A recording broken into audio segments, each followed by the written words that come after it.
السلام علیکم ورحمۃ اللہ وبرکاتہ۔ الحمد للہ رب العالمین، الصلاۃ والسلام علی اشرف الانبیاء والمرسلین۔ رب اشرح لی صدری ویسر لی امری واحلل عقدۃ من لسانی یفقهوا قولی۔ اللهم فقهنا فی الدین، اللهم فقهنا لما تحب وترضى۔ یا رب لک الحمد کما ینبغی لجلال وجهک العظیم سلطانک۔ آج کی جو ہماری آیات ہے، آیت نمبر 37 سورہ اعراف۔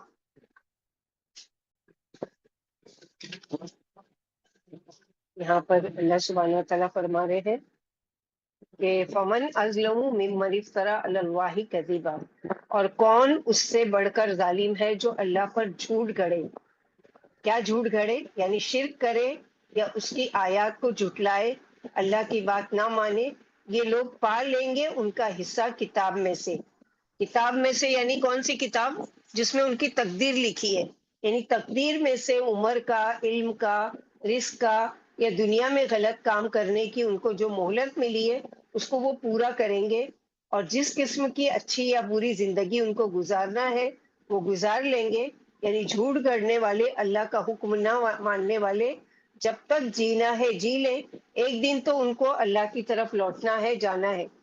پھر یونبئکم بما کنتم تعملون، اللہ تعالیٰ خبر لے لیں گے اس کی جو تھے تم ظلم کرتے۔ تو ایسے لوگ جو ان کی قسمت کے فائدے ہیں وہ تو ان کو مل کر ہی رہے گا۔ اپنے آپ کی غلطی کا اعتراف کریں گے مگر اس دن کا اعتراف کوئی فائدہ نہیں ہوگا۔ جیسے کہ یہاں پر ہم لوگوں نے پڑھا، اس میں جو ہے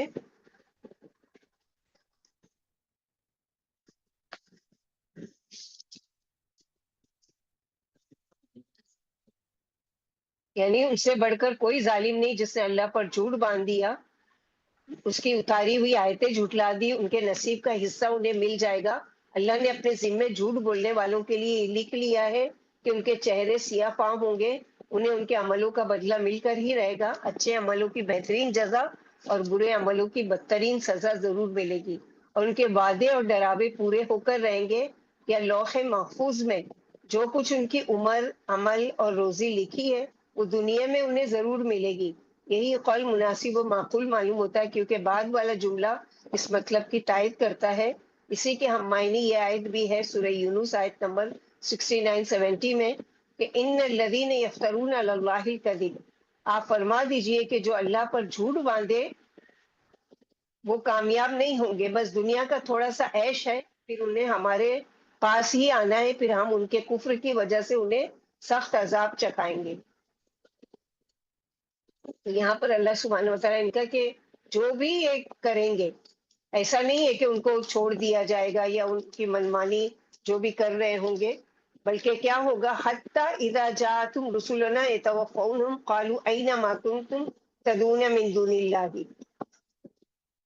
یہاں تک کہ جب آ جائیں گے ہمارے بھیجے ہوئے فرشتے،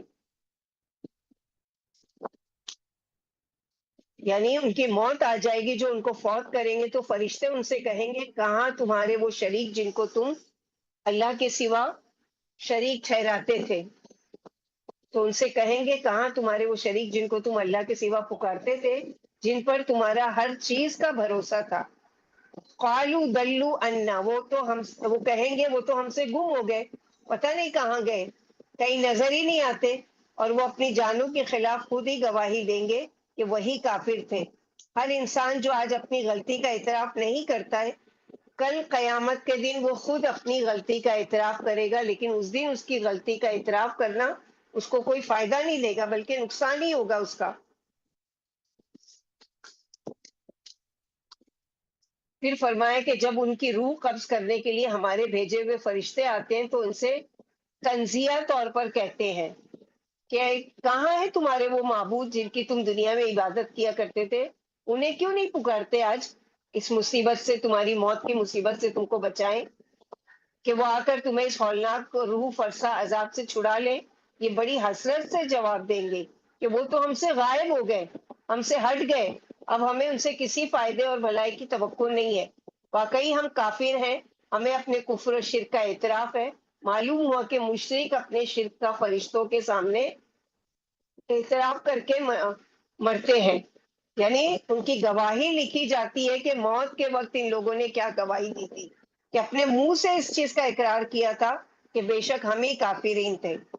آج ان کافروں کو اگر دعوت دی جاتی ہے یا ان کو سمجھایا جاتا ہے یا ان کو دین کی طرف بلایا جاتا ہے، اسلام کی طرف، تو اس کا مذاق اڑاتے ہیں اور اپنے آپ کو ہی صحیح چیز سمجھتے ہیں، اور جو صحیح ہے ان کو غلط سمجھتے ہیں۔ لیکن کل کو، اور کل کیا ہے، جیسے جس کی موت آئے گی ویسے ہی ان کو پتا چل جائے گا۔ تو یہاں پر اللہ سبحانہ وتعالیٰ یہی بتا رہے ہیں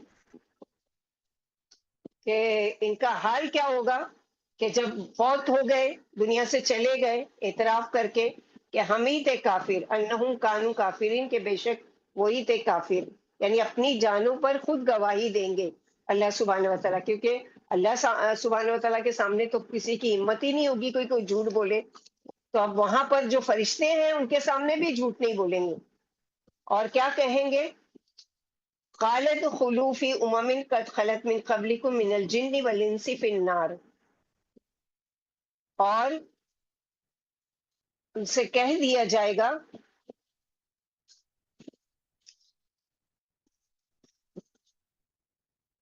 اللہ تعالیٰ فرمائیں گے داخل ہو جاؤ گروہوں میں جو گزر چکی تم سے پہلے امتیں، تم بھی انہی میں چلے جاؤ، جنوں اور انسانوں کی آگ میں، یعنی تم بھی اس جہنم میں جاؤ جن میں تم سے پہلے کے جن و انس جا چکے ہیں۔ تو وہ کون سے جن و انس ہوں گے؟ جنہوں نے اللہ کے ساتھ شرک کیا ہوگا، کیونکہ اللہ سبحانہ و تعالیٰ نے ان دونوں کو ہی کس کے لیے پیدا کیا ہے؟ اپنی عبادت کے لیے، جیسے کہ آگے سورہ زاریات میں ہم لوگ پڑھیں گے کہ وما خلقت الجن والانس الا لیعبدون، کہ نہیں، اللہ سبحانہ و تعالیٰ نے پیدا کیا ان دونوں کو، یعنی جنوں اور انس کو، سوائے کہ وہ اللہ کی عبادت کریں۔ تو اب عبادت کرنے کا جب ان کو حکم دیا گیا، ان کے لیے بھی قرآن آیا، ان کے لیے بھی رسول آئے، لیکن ان لوگوں نے جھٹلایا اور سرکشی کی اور شیطان کے ساتھی بنے، تو شیطان کے ساتھی بننے کی وجہ سے سزا ان کو کیا ملی؟ کہ اب آگ کے ساتھی بنو، آگ میں جاؤ۔ اللہ قیامت کے دن ان مشرکوں سے جو اللہ پر جھوٹ باندھا کرتے تھے اور اس کی آیتیں تسلیم نہیں کرتے تھے، فرمائیں گے تم بھی اپنی جیسی عادتوں اور خوبیوں والی پہلی گزری ہوئی کافر قوموں کے ساتھ، خواہ وہ جن ہو یا انسان، جہنم میں جاؤ۔ جہنم میں جا کر ہر جماعت اپنی جیسی جماعت پر لعنت کرے گی، جیسے کہ خلیل اللہ نے فرمایا کہ قیامت کے روز ایک دوسرے کو کافر کہے گا اور ایک دوسرے کو برا بھلا بھی کہے گا۔ اور سورہ بقرہ میں ہم لوگ پڑھ چکے 167 میں، استبرأ الذین اتبعوا من الذین تبعوا ورأوا العذاب وتقطعت، جب سردار اپنے عقیدت مندوں سے نفرت کا اظہار کریں گے اور سب عذاب دیکھ لیں گے اور ان کے باہمی تعلقات ختم ہو جائیں گے، عقیدت مند کہیں گے کسی صورت سے ہمیں پھر ایک دفعہ دنیا میں جانے کی اجازت مل جائے تو ہم بھی ان سے اسی طرح بیزار ہو جائیں جیسے ہی ہم سے بیزار ہے۔ اسی طرح اللہ ان کے برے عمل ان پر سراپا حسرت و افسوس بنا کر دکھلائیں گے، اور یہ جہنم سے نکلنے والے نہیں۔ یہاں فرمان ہے کہ جب وہ سب جہنم میں اکٹھے ہو جائیں گے تو مقلد اپنے، یعنی جو تقلید کرنے والے، اپنے پیشواؤں کے بارے میں حق تعالیٰ سے درخواست کریں گے کہ یا رب، انہی لوگوں نے ہمیں راہ سے بے راہ کیا تھا، یعنی کلما دخلت امت لعنت اختہ حتی اذا ادارکوا فی جمیع قالت اخراہم لاولاہم ربنا ہؤلاء اضلونا فآتہم عذابا ضعفا۔ اب ایک دوسرے پر بلیم کر رہے ہیں کہ یا رب، انہی لوگوں نے ہمیں راہ سے بے راہ کیا تھا، اس لیے انہیں ہم سے دگنی سزا دے، جیسے سورہ عنکبوت آیت نمبر 13 میں بھی اس طرح کا کی آیت آئی ہے، وَلَيَحْمِلُنَّ أَثْقَالَهُمْ وَأَثْقَالًا مَّعَ أَثْقَالِهِمْ، کہ اپنے بوجھوں کے ساتھ ان کے بھی بوجھ لا دیں گے۔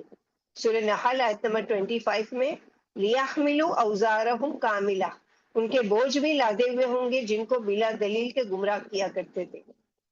اور پیشوا اپنے مریدوں سے کہیں گے گمراہی میں ہم سب برابر تھے، اب اپنے کرتوتوں کی سزا بھگتو۔ یہ سوال و جواب محشر میں ہو رہا ہوگا۔ چنانچہ اللہ سبحانہ وتعالیٰ نے سورہ سبا آیت نمبر 31 to 33 میں فرمایا وَلَوْ تَرَىٰ إِذِ الظَّالِمُونَ مَوْقُوفُونَ، کیا اچھا ہوتا اگر تم دیکھتے جب یہ گناہگار رب کے سامنے کھڑے ہوں گے اور آپس میں ایک دوسرے کو قائل معقول کر رہا ہوگا۔ مرید پیشواؤں سے کہیں گے اگر تم نہ ہوتے تو ہم ایمان لے آتے۔ پیشوا مریدوں سے کہیں گے کہ جب ہدایت تمہارے پاس آ گئی تھی تو کیا ہم نے تم کو اس سے روکا تھا؟ بلکہ تم خود ہی مجرم تھے۔ مرید پیشواؤں سے کہیں گے نہیں نہیں، بلکہ تمہاری دن رات کی تیاریوں اور مکاریوں نے اور تمہاری اس ترغیب نے کہ ہم اللہ کو نہ مانیں اور اس کے ساتھ شریک ٹھہرائیں، تمہیں نے ہمیں گمراہ کر دیا۔ یہ سب اللہ کا عذاب دیکھتے ہی اپنی اپنی پشیمانی کو چھپا رہے ہوں گے۔ ہم کافروں کی گردنوں میں توق ڈال دیں گے اور انہیں انہی کے کرتوتوں کا بدلہ دیں گے۔ تو یہاں پر جو ایک دوسرے پر بلیم کر رہے ہیں، وقالت اخراہم، پہلی بھی پچھلوں کو، پچھلے پہلوں کو، لیکن اللہ سبحانہ و تعالیٰ کی طرف سے کہا جائے گا کہ اب فذوقوا العذاب، کہ اب دونوں ہی کے لیے ہے عذاب دگنا۔ اور کس لیے؟ کہ بوجہ اس کے جو تم نے کمائی کی، یعنی جو تم کما کے لے کر آئے ہو، اچھا کماتے تو تم کو کاروں کی طرح اچھا بدلہ ملتا، لیکن جو تم نے برائی کمائی اس کے بدلے میں اللہ سبحانہ عدت دارکو کا معنی ہے ایک چیز کا دوسرے سے ملنا۔ تو یہاں پر اللہ سبحانہ و تعالیٰ ان کے ہی اسی چیز کا بیان کر رہے ہیں، ان الذین کذبوا بآیاتنا واستکبروا عنہا لا تفتح لهم ابواب السماء ولا يدخلون الجنة حتى يلج الجمل في سم الخياط وكذلك نجزي المجرمین۔ اور بے شک وہ لوگ جنہوں نے جھٹلایا ہماری آیات کو، کافروں کے لیے اس دن کیا ہوگا کہ سزا ان کو یہ ملے گی کہ اللہ سبحانہ وتعالیٰ جیسے یہاں پر فرما رہے ہیں،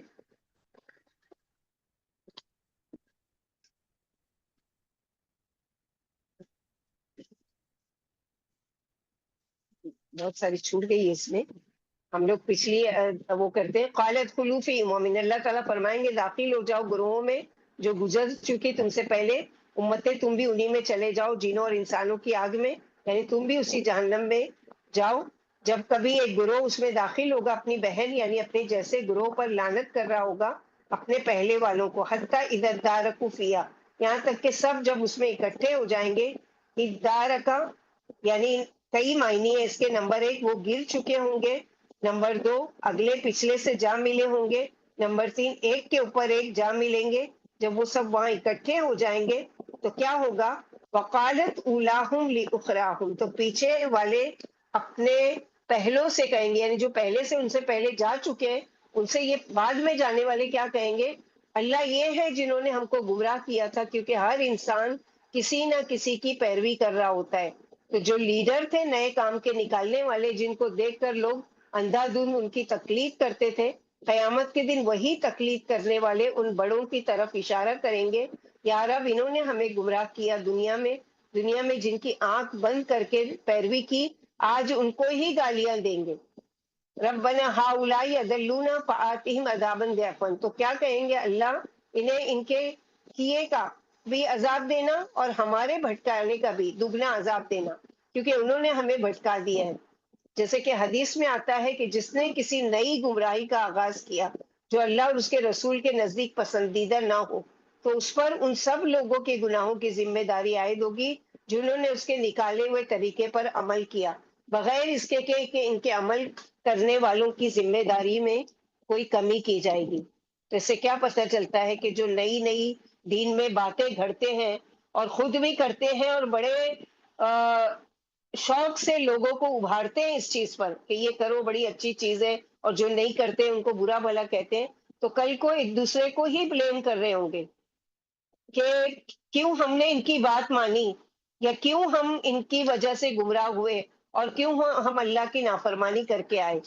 جیسے ایک حدیث میں کہ دنیا میں جو انسان ظلم سے قتل کیا جاتا ہے اس کے خون ناحق کا ایک حصہ آدم کے بیٹے کو پہنچتا ہے، جس نے اپنے بھائی کو قتل کیا تھا، کیونکہ اسی نے دنیا میں سب سے پہلے قتل کا طریقہ اسی نے ایجاد کیا تھا۔ اس سے کیا پتہ چلا کہ جس نے کوئی بھی برائی کا طریقہ ایجاد کیا، اب جتنے لوگ اس پر عمل کریں گے یا اس کے بعد تک عمل کرتے رہیں گے، سب کے گناہ کا حصہ ضرور کسی شروع کرنے والے کو ملتا رہے گا، اور کرنے والوں کو بھی، کیونکہ اللہ سبحانہ وتعالیٰ نے فرمایا قال لکل ضعف ولکن لا تعلمون، اب ہر ایک کے لیے دوگنا، ایک دوسرے کو قبول کرو یا نہ کرو، یا ایک دوسرے پر بلیم کرو، کچھ بھی کرو، کوئی فرق نہیں پڑتا، بلکہ کیا ہے اب دونوں کو ہی، جنہوں نے کسی کی اندھی تکلیف کی ان کو بھی، اور جن کی تکلیف کی تھی ان کو بھی، دونوں کو سزا ملے گی۔ اور کیا ان کے لیے؟ وقالت اولاہم لیخراہم، پہلا گروہ دوسرے گروہ سے کہے گا تمہیں ہم پر کون سی فضیلت حاصل تھی، چکھو اس کا عذاب بوجہ اس کے جو تم نے کمائی کرتے تھے، ہمارا کیا قصور تھا، تم نے ہی ہماری بات مانی، تم نے کیوں ہماری تکلیف کی، اپنے کیے کی سزا تم خود بھگتو۔ تو دنیا میں جتنی بھی شرک اور بدعت، اکثر تو صرف لا علمی کی وجہ سے کسی کو پتہ ہی نہیں ہے کہ ہم یہ کیوں کر رہے ہیں، بس ہمارے گھروں میں چلتا آیا ہے، ہمارے آبا و اجداد یہ کرتے آئے ہیں، لہٰذا اس کو دیکھ کر بس ہم کر رہے ہیں، اور ان کو اصل کوئی چیز بھی نہیں پتا ہے کہ یہ ہماری اماں کرتی تھی، یہ ہماری نانی دادی کرتی تھی، اور یہ سارے بچے، تو یہاں پر یہی بتائی جا رہی ہے کہ کل کو وہی چیز کے لیے خود انکار کریں گے، اور سزا کیا ہے ان کے لیے؟ جنہوں نے تکبر کیا، اللہ کی بات نہیں مانا، ان الذین کذبوا بآیاتنا واستکبروا، بے شک وہ لوگ جنہوں نے جھٹلایا ہماری آیات کو، آیات یعنی اللہ کے احکامات اور ان حکموں کو نہ مانا، تکبر کیا، خود کو بڑی چیز سمجھا، اس بات کی ضرورت نہ سمجھی کہ ان کو اس بات پر عمل کرنا چاہیے، جیسے کہ شیطان نے تکبر کیا تھا کہ میں نہیں سمجھتا کہ مجھے یہ حکم ماننا چاہیے، کہ میں انسان سے بہتر ہوں۔ ایسے ہی دنیا میں شیطان کے کارندے جو اس کے چیلے ہیں، جو اللہ کے آگے جھکنے سے انکار کرتے ہیں، اور تو ایسے لوگ جو دنیا میں اللہ کی نہیں مانتے، جب وہ فوت ہوں گے تو ان کے ساتھ کیا معاملہ ہوگا؟ لا تفتح لهم ابواب السماء ولا يدخلون الجنت، تو ان کے لیے آسمان کے دروازے نہ کھولے جائیں گے، تکبر کرنے والے ہمیشہ دنیا میں نہیں رہیں گے، ایک نہ ایک دن انہیں بھی واپس جانا ہے۔ ان کی واپسی کیسی ہوگی کہ ان کے آسمان کے دروازے نہ کھولے جائیں گے ان کے لیے، یعنی ان کے اعمال کے لیے۔ اور دوسری چیز ہے کہ تو ایسے متکبرین کے لیے ناممکن ہے کہ جنت میں داخل ہونا، جیسے کہ اونٹ جیسا بڑا جانور، امپاسبل ہے کہ کوئی سوئی کے ناکے سے گزر جائے، یعنی کیسی مثال سمجھانے کے لیے اللہ تعالیٰ نے اتاری ہے کہ جیسے کہ مثلاً سوئی میں ہم لوگ دھاگا ڈالتے ہیں تو کیا ہوتا ہے، کتنی مشکل سے، بہت کم ایسا ہوتا ہے کہ پہلی ہی مرتبہ میں ہم نے اس میں سوئی میں دھاگا ڈالا اور وہ آسانی سے چلا گیا، زیادہ تر کیا ہوتا ہے کئی مرتبہ ٹرائی کرنا پڑتا ہے، تو اتنا باریک سا دھاگا جب جا کے اس میں جاتا ہے، تو کہاں یہ کہ اللہ تعالیٰ نے مثال دی ہے کہ ان کو سزا کیسی دی جائے گی قیامت کے دن، کہ یعنی جیسے امپاسبل ہے کہ ایک اونٹ کو دھاگا کی مثال نہیں دی ہے، ایک بڑا جانور اونٹ ہے اور اس کو کہا جائے کہ سوئی کے ناکے سے گزارو، وہ نہیں گزر سکتا، وہ امپاسبل ہے۔ ایسے ہی ان کا جنت میں داخل ہونا بھی، دو سزا کافروں کو، انکار کرنے والوں کو، ایک تو آسمان کے دروازے نہیں کھل رہے ان کے لیے، اس کا معنی کیا ہے کہ ان کی روحوں کے لیے آسمان کے دروازے نہیں کھولے جاتے۔ نبی صلی اللہ علیہ وسلم نے فرمایا کہ فرشتے کافر کی روح آسمان پر لے کر چڑھتے ہیں، راستے میں فرشتوں کی جو جماعت ملتی ہے وہی پوچھتی ہے کہ یہ گندی روح کس کی ہے، لے جانے والے فرشتے اس کا نام لے کر بتاتے ہیں کہ یہ روح فلاں بن فلاں کی ہے، یعنی جو اس کا دنیا میں نام تھا وہ نام لیا جاتا ہے، آخر کار فرشتے اسے آسمان کے دروازے تک لے جاتے ہیں، لیکن اس کے لیے دروازہ نہیں کھلتا۔ پھر آپ نے یہ آیت تلاوت فرمائی، کتنی بڑی انسلٹ کی بات ہے، مثلاً یہ کہ آپ کسی سے ملنے جاتے ہو، اب آپ اس پر اس کے گھر پر بیل پہ بیل دے رہے ہو، لیکن وہ موجود ہے، آپ کو پتا ہے، لیکن دروازہ نہیں کھول رہا ہے، تو آپ کتنی انسلٹ فیل کرتے ہو کہ میں اتنی دور سے چل کر آئی اور اتنی خوشی سے آئی تھی اس سے ملنے کے لیے، لیکن یہ مجھ سے ملنا نہیں چاہتے اور دروازہ بھی نہیں کھولا۔ تو کہاں یہ ہے کہ وہ دروازہ تو ایسا ہے کہ جو ایک مرتبہ اس میں داخل ہو گیا وہ امن میں آ گیا، تو ان کے لیے وہ دروازہ آسمان کا بھی نہیں کھولا جائے گا اور جنت کا بھی دروازہ بھی نہیں۔ جیسے کہ ایک روایت میں آتا ہے کہ اگر نیک شخص ہوتا ہے تو فرشتے کہتے ہیں اے پاکیزہ جسم کی مطمئن روح، نکل آ، تو لائق تعریف ہے، ہم تجھے اللہ کی رحمت، اس کی روزی اور اس کی رضا کی بشارت دیتے ہیں۔ فرشتے یہی بشارت دیتے رہتے ہیں یہاں تک کہ آسمان پر لے کر چڑھ جاتے ہیں، یعنی دونوں کا معاملہ کتنا اپوزٹ ہے، اور اس کے لیے آسمان کے دروازے کھلواتے ہیں، اندر سے آواز آتی ہے کون ہے، فرشتے جواب دیتے ہیں کہ فلاں ہے، جواب ملتا ہے خوش آمدید اے پاکیزہ جسم کی پاکیزہ روح، آؤ آؤ تم لائق تعریف ہو، تمہیں اللہ کی رحمت دیتے ہیں کہ یعنی اللہ کی رحمت اور اللہ کی روزی اور اس کی رضا مبارک ہو، ہر آسمان پر اس کا انہی الفاظ کے ساتھ استقبال کیا جاتا ہے، آخر کار روح ساتویں آسمان تک پہنچ جاتی ہے۔ اور اگر برا شخص ہوتا ہے تو فرشتے کہتے ہیں کہ اے گندے جسم کی گندی روح نکل، تو لائق نفرت ہے، ہم تجھ کو کھولتے ہوئے پانی اور پیپ اور انہی جیسے دیگر چیزوں کی بشارت دیتے ہیں۔ روح نکلنے تک فرشتے یہی کہتے رہتے ہیں، پھر آسمان پر لے جا کر چڑھتے ہیں اور دروازے کھلواتے ہیں، آواز آتی ہے کون ہے؟ کہتے ہیں فلاں ہے، جواب ملتا ہے کہ گندے جسم کی روح کو کوئی ویلکم نہیں ہے، کوئی مرحبا نہیں ہے، واپس لوٹ جا، تو قابل مذمت ہے، تیرے لیے آسمان کے دروازے نہیں کھولے جائیں گے، چنانچہ اسے آسمان و زمین کے درمیان چھوڑ دیا جاتا ہے، پھر یہ قبر میں اپنے جسم میں واپس آتی ہے اور پھر اس پر قبر کا عذاب ہوتا ہے۔ پھر فرمایا یہ جنت میں نہیں جا سکتے جب تک کہ اونٹ سوئی کے ناکے سے نہ نکل جائے، جیسے وہ امپاسبل ہے ایسے ان کا جنت میں داخل ہونا اور ان کے لیے آسمان کا دروازہ کھولا جانا امپاسبل ہے۔ اور جہنم بھی ایسا نہیں ہے کہ چلو اگر جنت نہیں ملی تو کوئی بات نہیں، جہنم جو ہے اس میں گزارا کر لیں گے، نہیں، وہاں گزارے کی کوئی چیز ہی نہیں ہے۔ تو یہاں پر اللہ سبحانہ و تعالیٰ فرما رہے ہیں کہ یہ جو ان الذین کذبوا بآیاتنا، جنہوں نے جھٹلایا ہماری آیات کو، تو آیات اللہ سبحانہ و تعالیٰ کی دو طرح کی ہوتی ہے، ایک کونی ہوتی ہے اور دوسری شرعی ہوتی ہے۔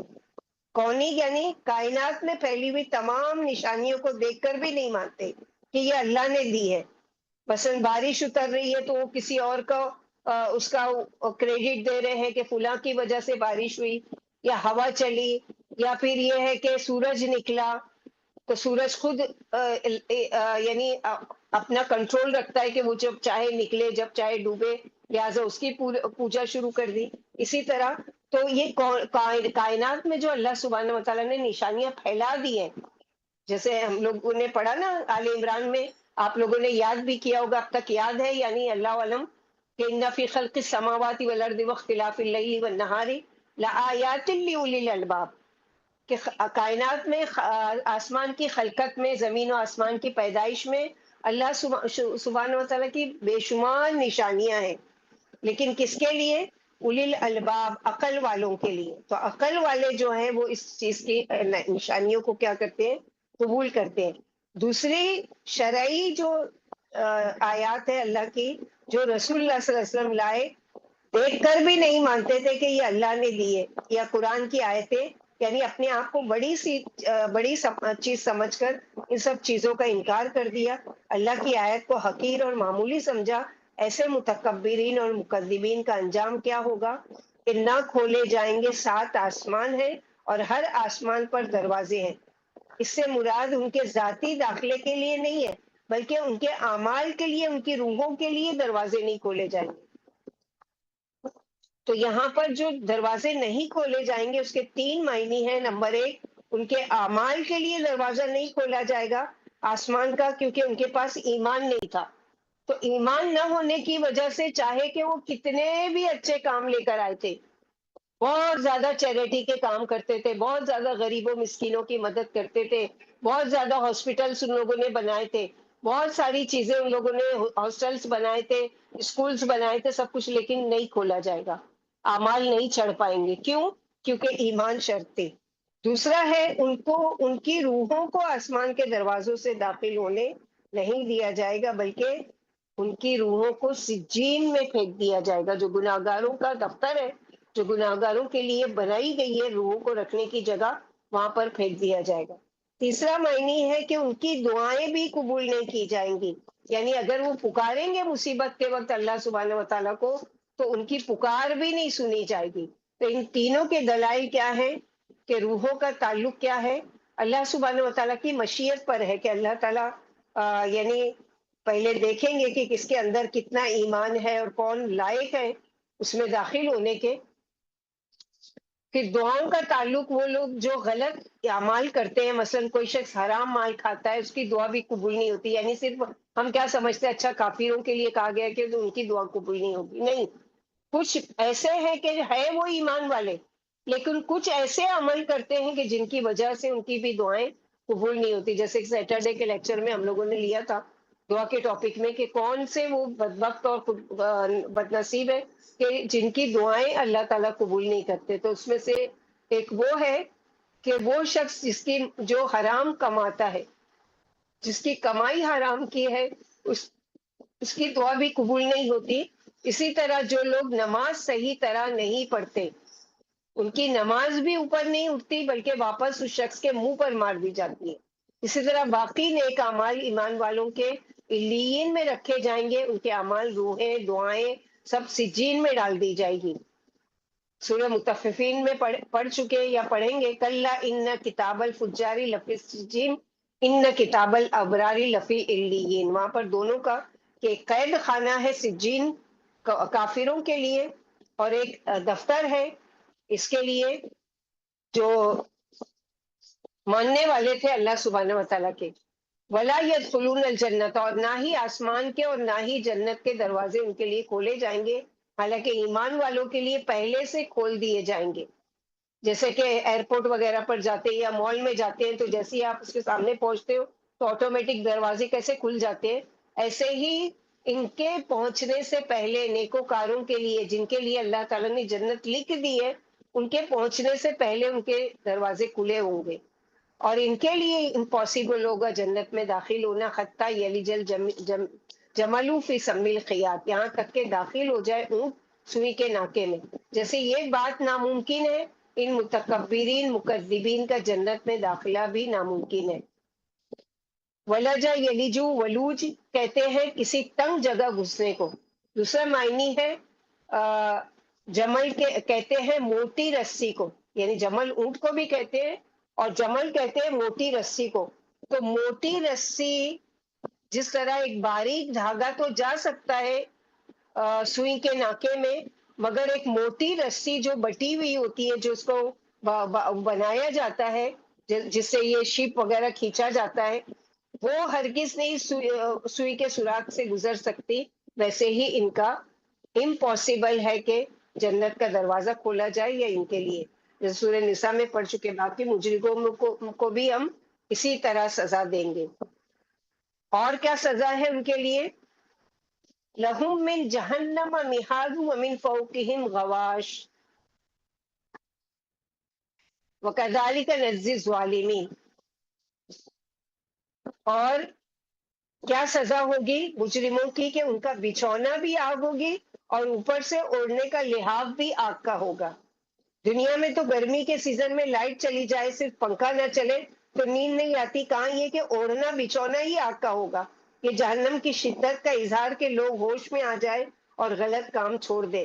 اسی طرح ہم بدلہ دیتے ہیں ظالموں کو، تکبر کرنے والوں کو کا یہ انجام ہوگا. اللہ سبحانہ و تعالیٰ کیا کہ جب مہاد پڑھ چکے ہم لوگ آل عمران میں بھی عیسیٰ علیہ السلام کے لیے وَيُكَلِّمُ النَّاسَ فِي الْمَهْدِ، تو جہنمیوں کا بچھونا بھی آگ کا اور اوڑھنا بھی اوڑھنے کے لیے جو دیا جائے گا وہ بھی آگ کا.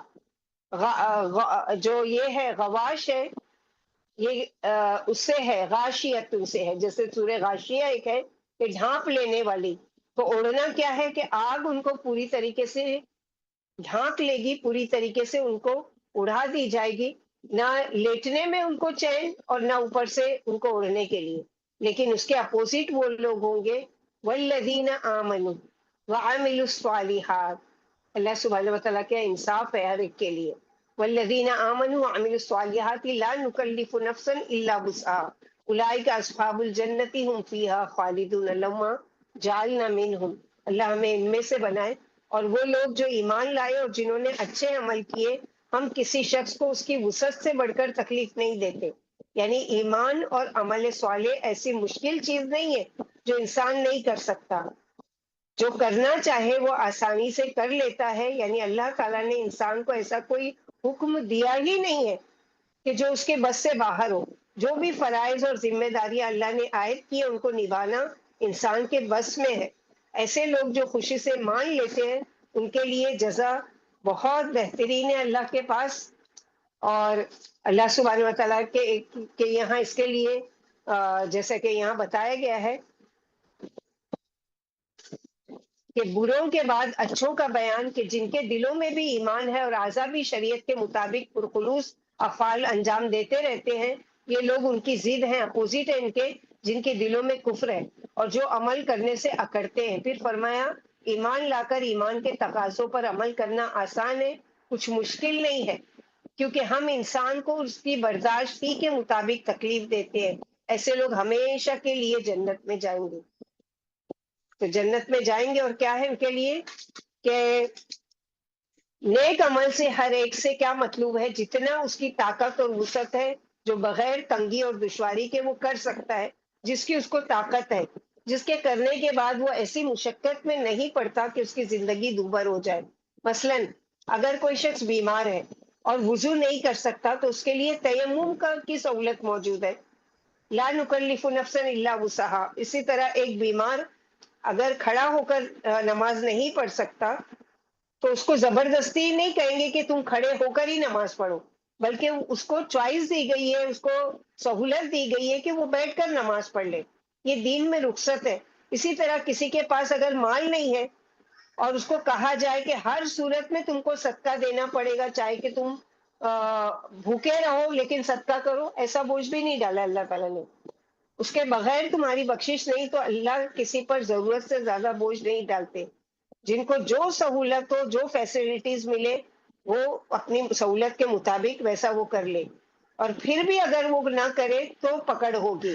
یسألونک عن النعیم، پھر ان کے لیے اس آیت کے مطابق چھوڑ نہیں دیا جائے گا۔ اگر ایک شخص مثلا کھڑے ہو کر نماز پڑھ سکتا ہے مگر سستی کی وجہ سے اگر بیٹھ کر پڑھتا ہے یا مسجد نہیں جاتا، یعنی کوئی شرعی عذر نہیں ہے کہ ہاتھ پیر بھی سلامت ہے، تندرست بھی ہے، سب کچھ ہے، لیکن جان بوجھ کر مسجد کی طرف نہیں جاتا، تو ایسے شخص سے پوچھو گی۔ تو ہر شخص کا امتحان کسی چیز کا، جو بھی ان کو نعمتیں ملی ہیں اس کے بارے میں اس سے ضرور پوچھا جائے گا۔ تو جو استطاعت کے مطابق اللہ کی اطاعت کرے گا، اولئک اصحاب الجنہ هم فیہا خالدون، وہ ہمیشہ ہمیشہ جنت میں رہیں گے اور وہی ساتھی ہیں جنت کے۔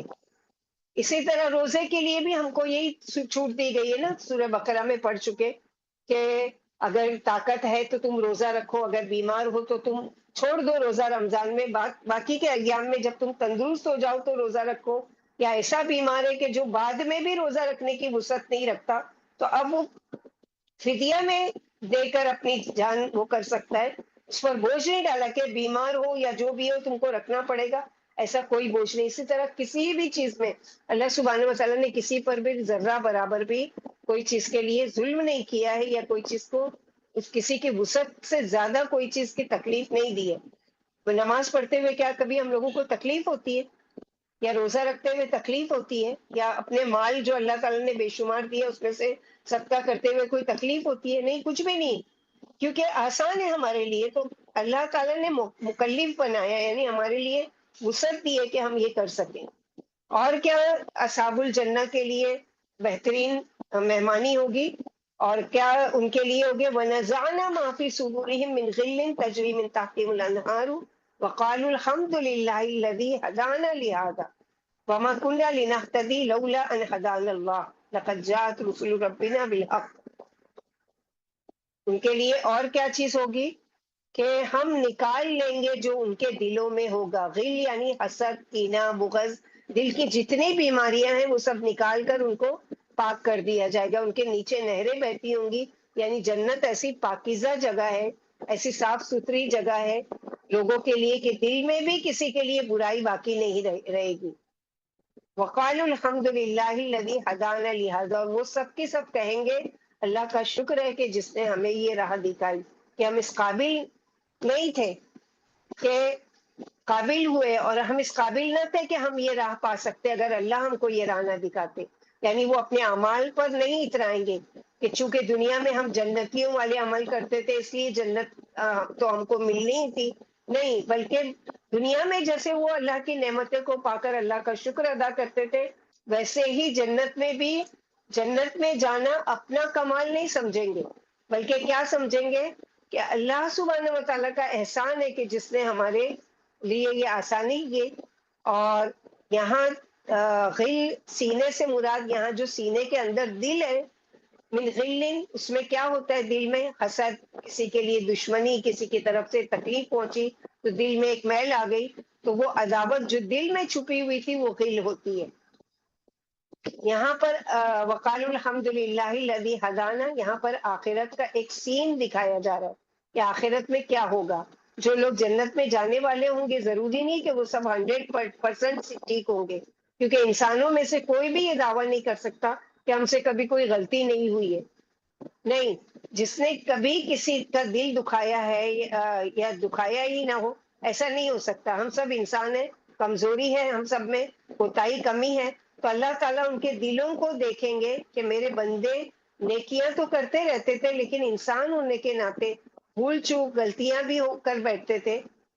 اب مالکی یوم الدین اللہ تعالیٰ ہیں، اللہ فیصلہ کر دیں گے کہ یہ جنت میں جانے والے لوگ ہیں، مگر جنت چونکہ پاک صاف جگہ ہے، وہاں دل میں کسی بھی قسم کا میل، حسد، بغض لے کر نہیں جا سکتے۔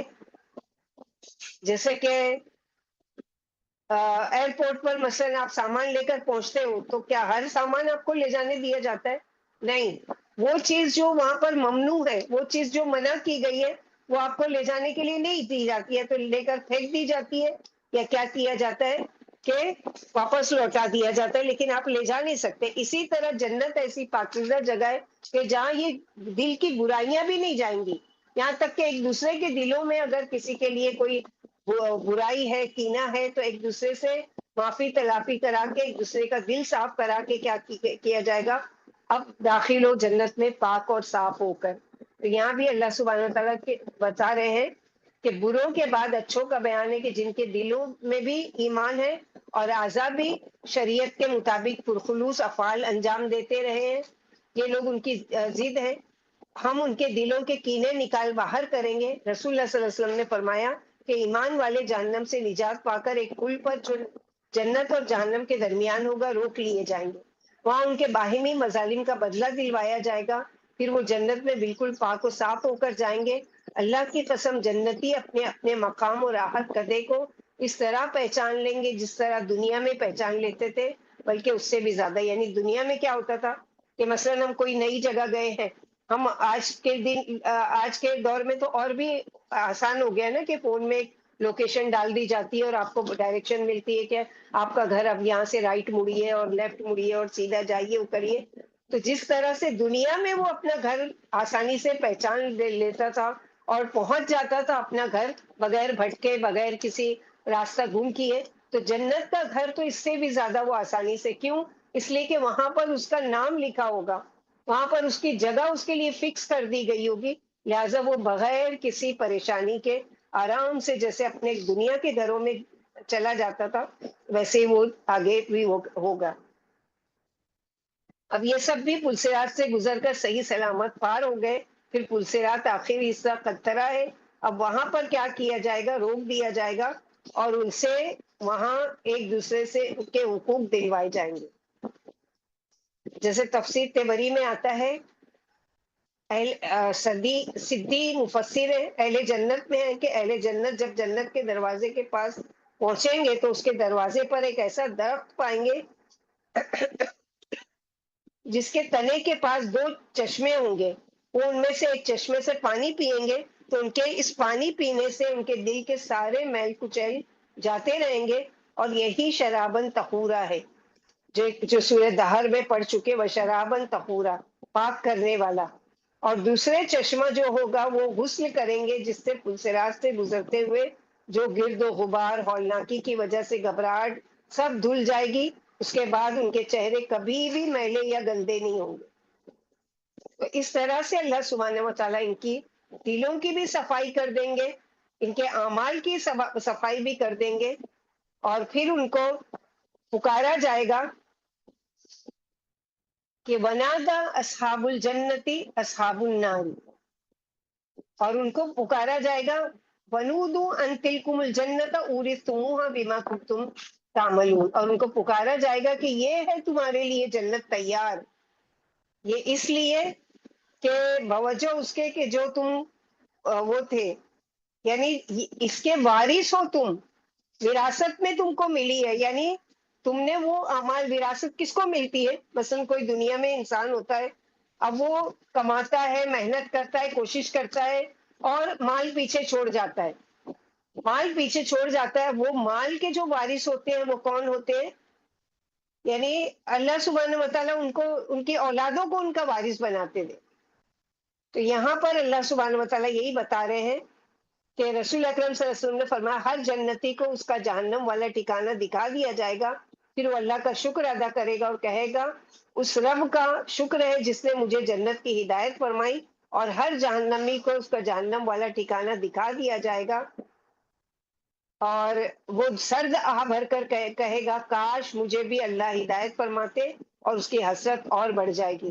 پھر جنت والوں کو جہنمیوں کے جنتی مقامات دے دیے جائیں گے، اور ایک اعلان کرنے والا اعلان کرے گا کہ یہی وہ جنت ہے جس کے تو تم لوگ اپنی نیکیوں کی وجہ سے وارث بنائے گئے.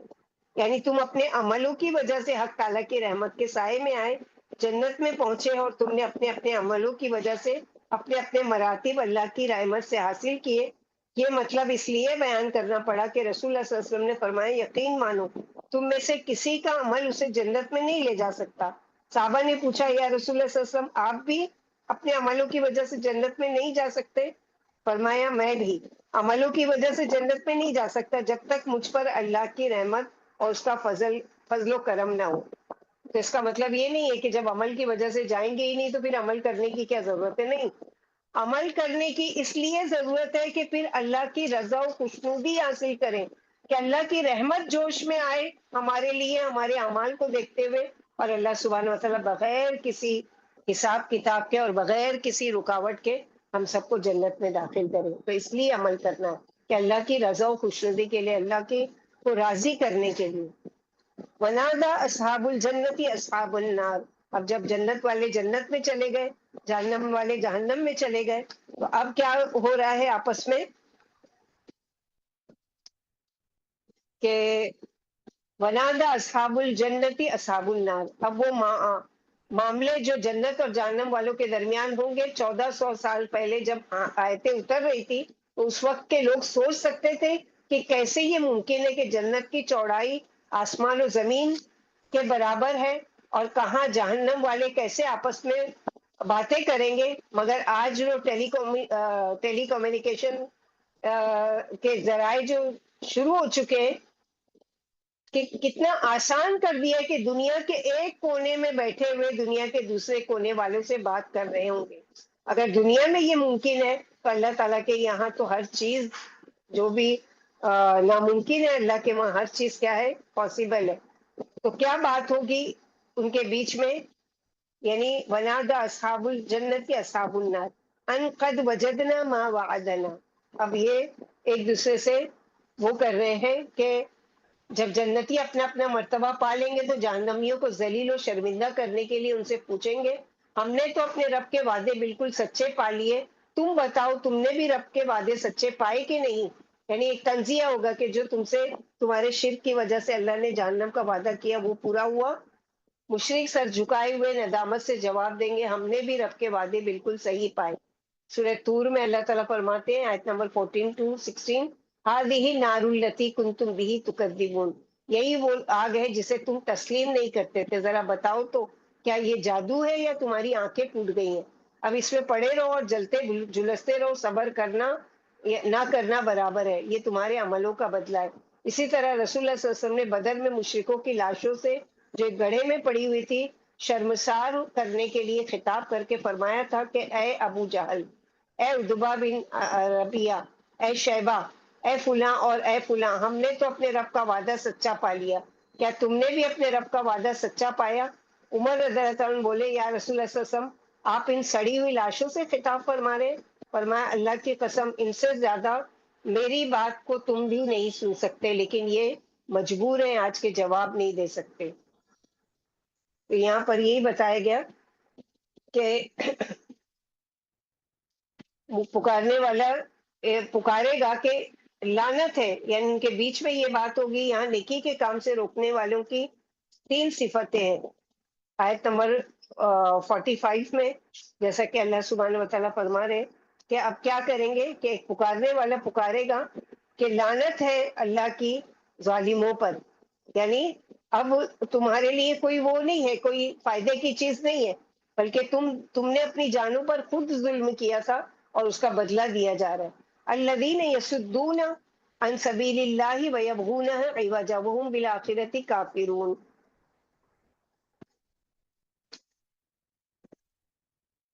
اللہ کے راستے سے روکنے والے، یعنی یہاں نیکی کے کام سے روکنے والوں کی تین صفات بتائی گئی۔ نمبر ایک، اللہ کے راستے سے روکنے والے۔ نمبر دو، اللہ کی کتاب میں ٹیڑھ پن ڈھونڈنے والے۔ نمبر تین، وہ آخرت کا انکار کرتے تھے۔ تو ان کے تینوں کرتوتوں کی سزا اللہ سبحانہ و تعالیٰ کے یہ مل رہی ہے کہ اب پچھتا رہے ہیں ان کو جب دیکھ رہے ہیں۔ سب سے پہلے جنت والے بات کا آغاز کریں گے۔ 70 سال پہلے، یعنی جہنم کی گہرائی اتنی ہے کہ 70 سال پہلے ایک پتھر پھینکا گیا جو 70 سال کے بعد جہنم کی گہرائی میں پہنچا۔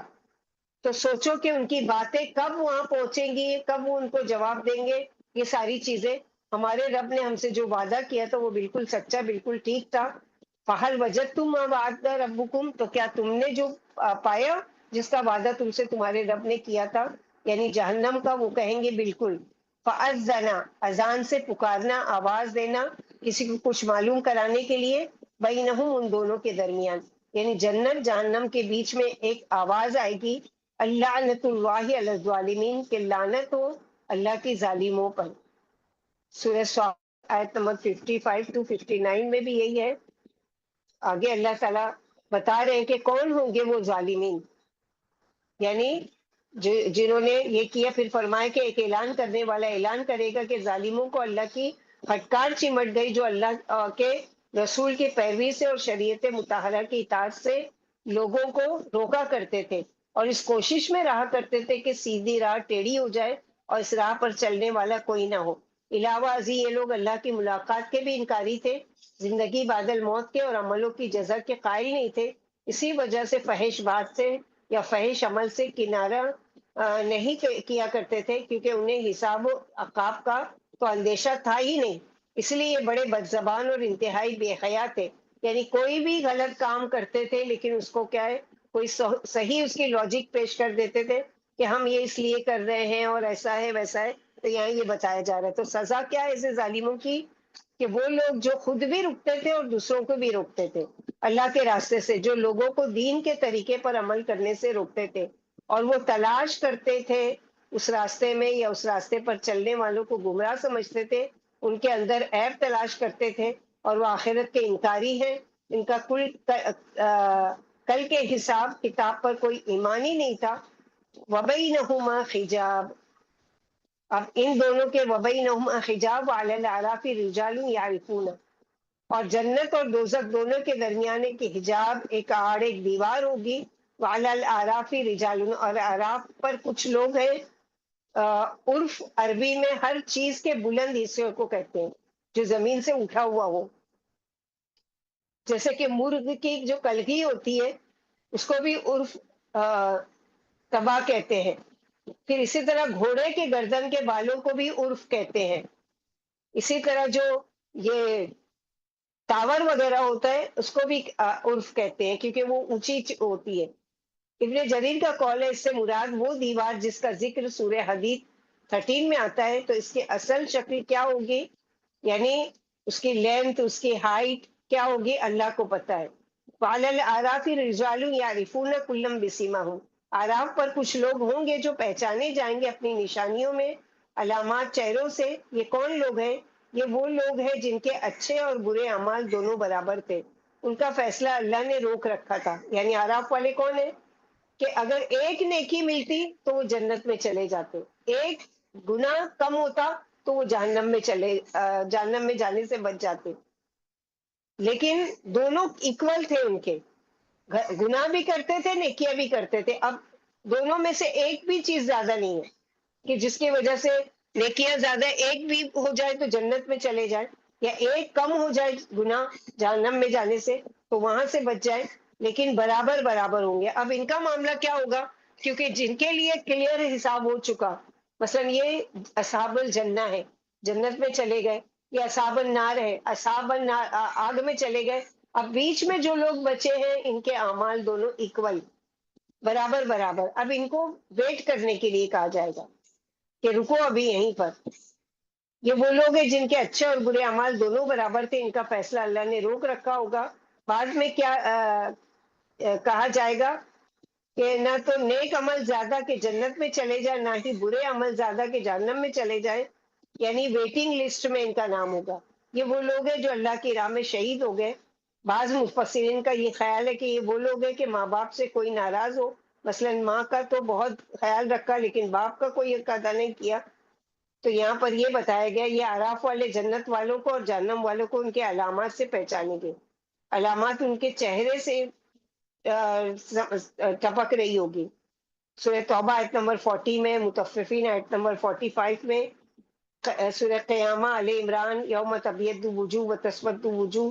حدیث میں ہے کہ وضو کے اعضاء کی وجہ سے یہ پہچانے جائیں گے، تو اصحاب الاعراف چہروں سے پہچان لیے جائیں گے کہ کون کون ہے. ونادوا اصحاب الجنہ، اور وہ پکاریں گے جنت والوں کو.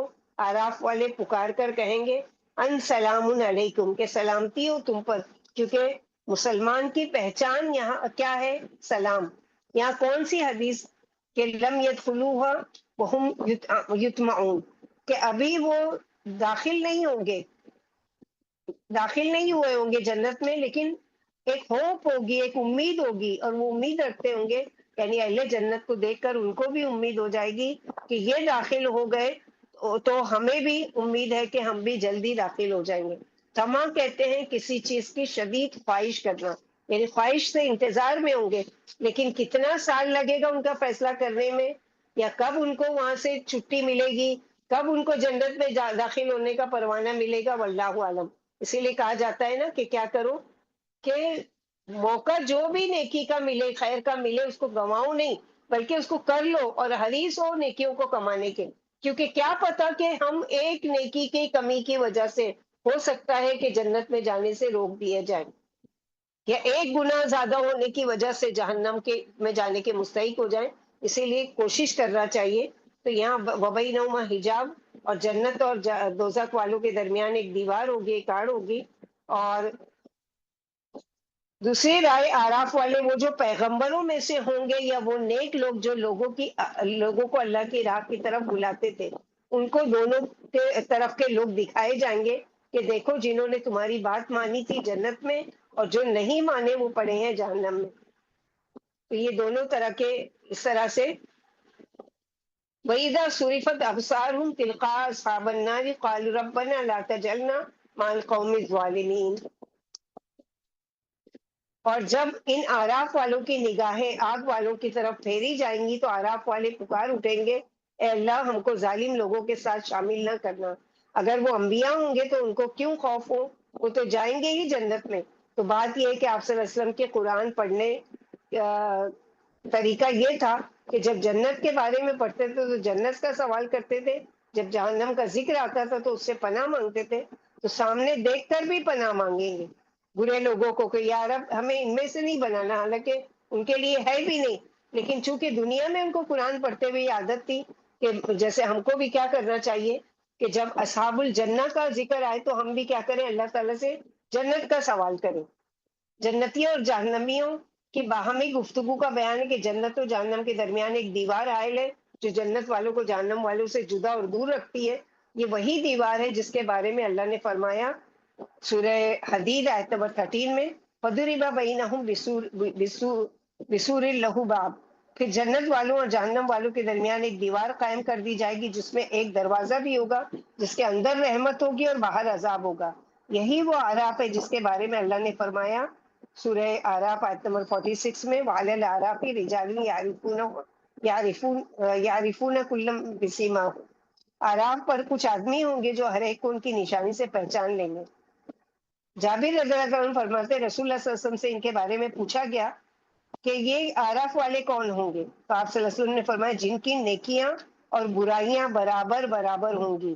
فرمائیے آراف والے ہوں گے جو جنت میں داخل نہیں ہوئے ہوں گے مگر دخول جنت کے امیدوار ہوں گے.